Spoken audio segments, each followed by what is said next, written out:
Bapak, Ibu, Saudara-saudari, para lansia dan difabel yang dikasihi oleh Tuhan. Selamat sore. Segala sesuatu itu ada dan diadakan, selalu punya maksud dan tujuan. Batu itu ada agar menjadi pondasi rumah sehingga dapat berdiri dengan kokoh. Pohon itu ada agar oksigen selalu terjaga sehingga makhluk yang lain bisa hidup. Babi itu ada biar bisa dipotong, digoreng sehingga tubuh kita jadi bertenaga.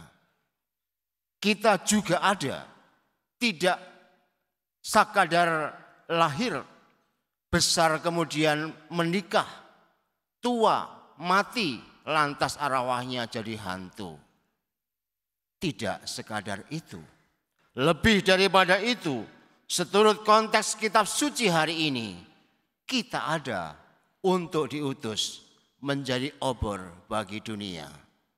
Apa itu diutus? Mari kita lihat di dalam 3 poin berikut ini. Yang pertama, perutusan ekonomis. Injil Lukas menaruh perhatian istimewa pada orang-orang miskin. Mereka yang tak punya akses, terpaksa dan dipaksa bekerja di ladang. Apalagi yang tidak bisa bayar utang, pasti dijadikan budak. Terhadap mereka ini diperlukan kabar baik. Kemiskinan tanpa kabar baik akan kehilangan Tuhan. Tuhan yang mengasihi tak bisa dilihat apabila perut lapar, miskin, dan hidup tanpa harapan. Yesus berkata, hari ini genaplah nas ini ketika dibacakan.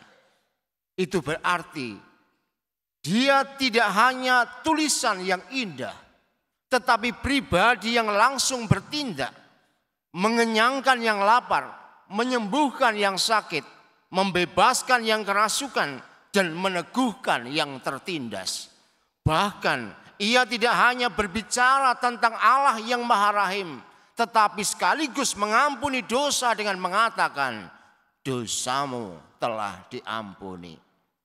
Dalam kerangka ekonomis inilah kita semua diutus.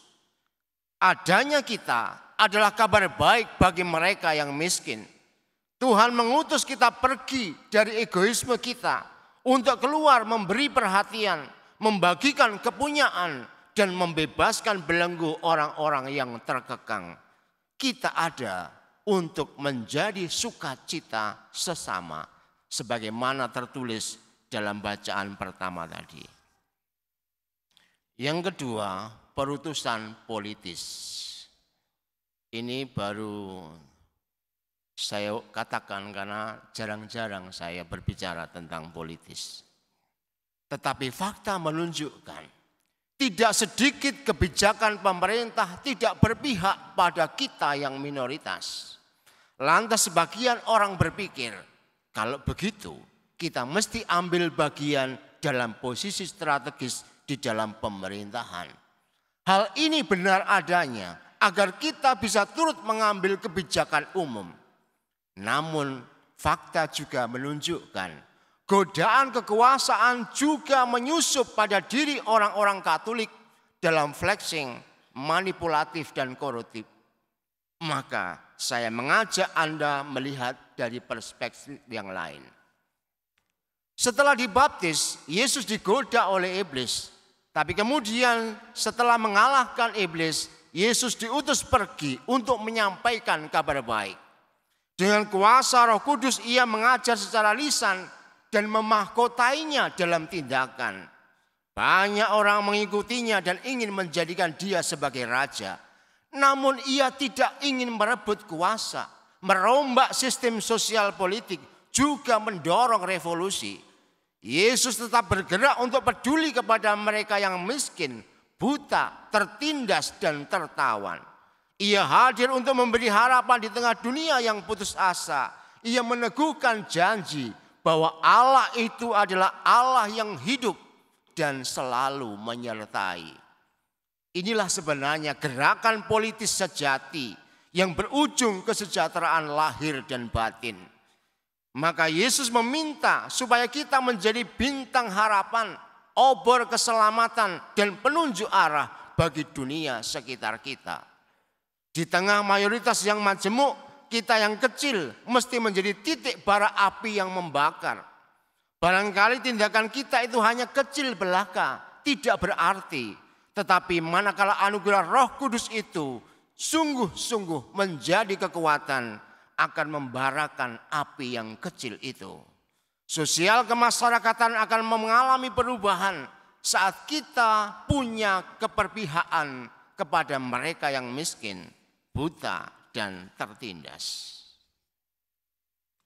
Yang terakhir, perutusan mistis, bukan mitis ya, mistis.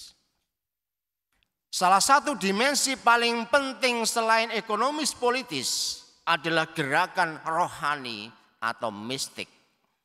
Nas kitab suci Nabi Yesaya yang dikutip Yesus berbicara tentang orang buta. Hal ini tidak sekadar fisik tetapi juga rohani. Dewasa ini kebutaan akan Allah juga melanda dunia. Kita berada dalam generasi melek teknologi tetapi juga buta tujuan hidup. Kita akrab dengan Android tetapi dibutakan dengan Tuhan. Coba bayangkan, ketika bangun tidur, apa yang pertama-tama kita pegang? Suami, istri, atau HP? Nah, kebanyakan pegang HP. Padahal istrinya di sebelahnya, suaminya di sebelahnya. Mbok bangun itu langsung, Tuhan terima kasih istriku masih ada. Tuhan terima kasih anakku masih ada. Tiba-tiba ding langsung lihat HP, siapa selingkuhanku yang sudah muncul. Itulah dunia kita. Dunia kita yang begitu besar telah menjadi kampung kecil. Tetapi kita justru tidak kenal sekitar kita.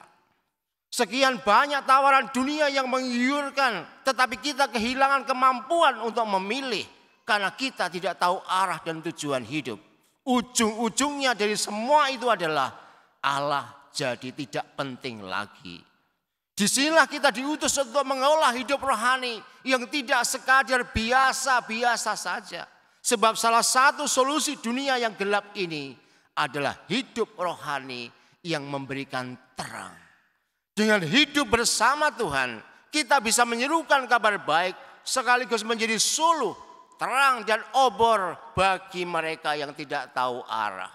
Kalau pelita kita tidak bernyala karena Tuhan tidak ada di dalam diri kita, kita sebenarnya lebih buruk dari kegelapan itu sendiri.